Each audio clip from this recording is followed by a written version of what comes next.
В «Газпром Межрегионгаз» Назрань опровергли слухи о банкротстве и списании долгов. В сообщении компании поясняется, что эти слухи были запущены с целью вызвать панику среди населения и дестабилизировать работу энергетических служб региона.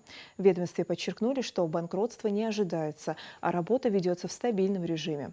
При этом плановые рейдовые мероприятия по взысканию задолженности за потребленный газ продолжатся. И компания призвала абонентов своевременно оплачивать счета и доверять только официальным источникам информации. Компания «Газпром Межрегионгаз» Назрань не находится в стадии банкротства. Она просто слияется. Две компании «Газпром Межрегионгаз Назрань» и «Газпром Газораспределение Назрань» сливаются в одну компанию. Это будет просто одна компания.